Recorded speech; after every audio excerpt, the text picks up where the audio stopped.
Welcome back. It's the 151st anniversary of the historical Morante Rebellion.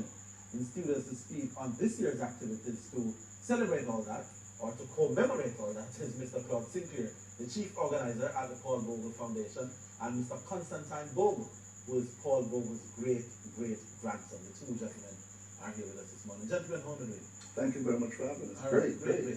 I start with you, Mr. Bogle. The 151st commemoration, if I may coin a word. Tell us what it's about. Well, we'll be in Stonywood tonight. Enactment of what Paul Bogle did in 1865. This is the same place where his church used to be. We'll be having an African spiritual celebration, prayer vigil, setting a table, and after prayer we go into Kumina and drummings, and then tomorrow we walk from Stonywood into Morant Bay. Tomorrow is the 11th day that Paul Bogle walked into Morant Bay. That historic night. And tonight is the night. Mr. Sinclair, what else can you add to that? Well, first of all, thank you very much for having us. On the 10th of October, which is today, is the official candlelight vigil that Paul Bogle did in 1865. He prayed to the God Almighty first, taking that right through the night from 6 o'clock until 6 o'clock the following morning, 6 a.m. Then we start the historical walk from Stonywood, which is a distance of about 6.5 miles from Stonywood to Morant Bay Square. Now this year is very, very special because we have great people coming on board this year. We have Dr. Fenton Ferguson, the Minister for Southeastern St. Thomas. We have Mr. Mike Henry, Member of Parliament from the Labour Party.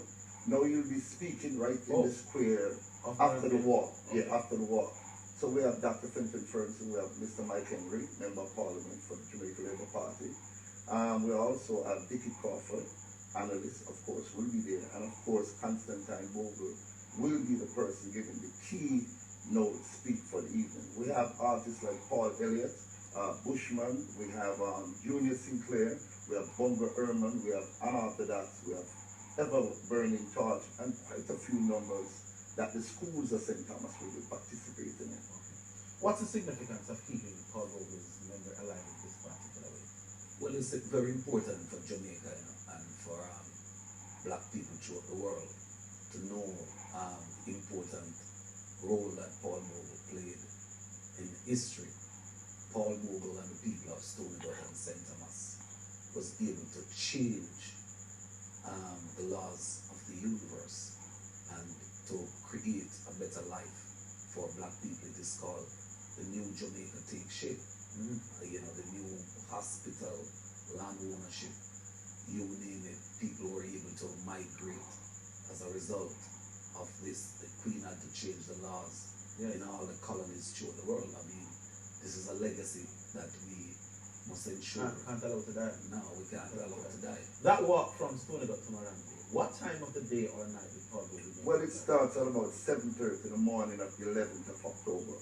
That was the actual time. That was the actual time that he So it walked. was a morning, it was a day walk. It was a day walk. And will the reenactment follow the same timeline? Same route. We did it last year and we saw over 27,000 people. People from all over the world came.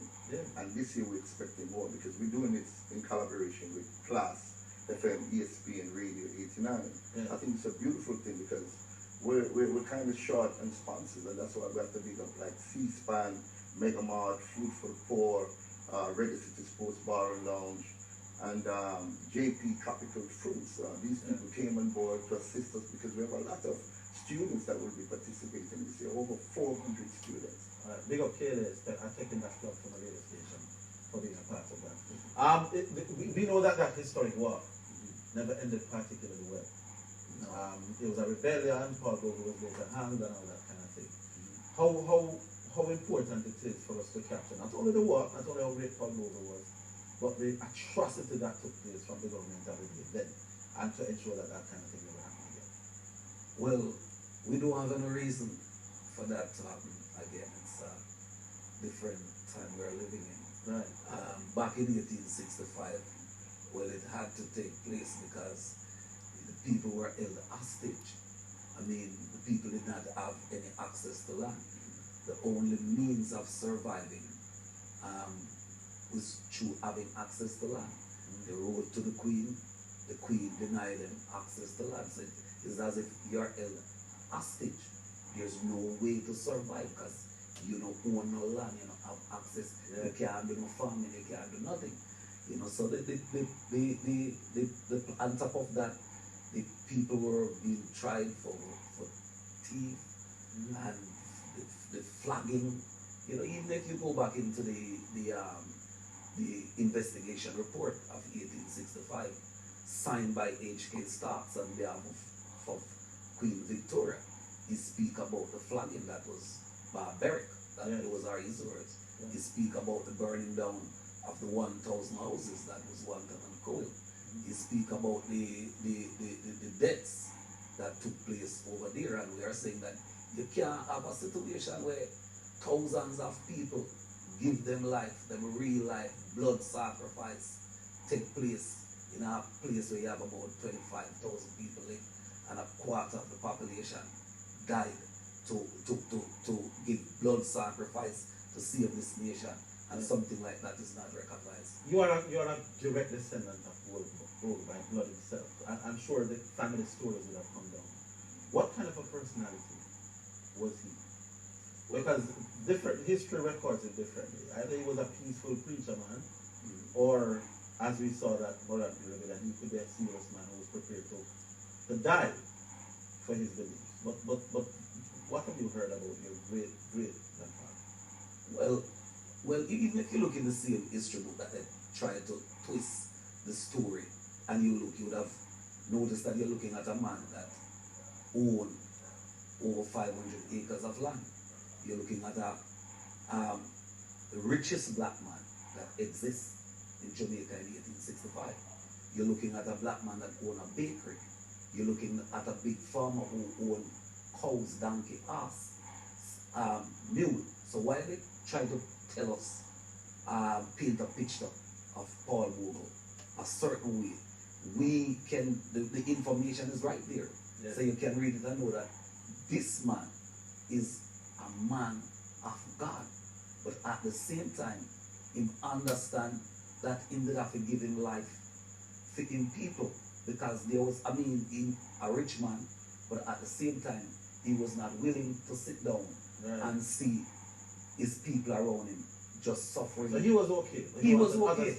He was okay. Along the Georgian and the history. Yes. I can understand your interest in keeping this thing going. You're a direct descendant. But Claude, what's your interest in this thing? I'm motivated by the fact that he was never born a slave. The fact that his mother was never born a slave. He didn't have to go through the hardship that black folks was going through at that particular time. And for him to be so wealthy and take on the plight of the people, it amazes me. And I'm really hooked on the great legacy of Mr. Paul Bogle. So that's what got you hooked to That's that what got me particular story. The fact that he wasn't born poor. Take us through what, I know the walk is tomorrow. What's going to be happening today? Tonight at 6 p.m. tonight, we have the prayer, and following the prayer we go into the whole spiritual part of things, the whole table, the preaching, the service, and then we go from there into the night. Into the entire prayer vigil. Into the entire prayer vigil. All right, for those of you who want to be a part of it, you can turn up at where tonight? Stoneygood St. Thomas. All right, so there you go. Gentlemen, thank you for dropping in. I just want to say this really quickly. The people of Haiti, over 900 lives have suffered. So Bogle is doing a charity show right at the Blue Essence in King's Plaza. I'm appealing to every Jamaican to bring a canned food, clothing, clean,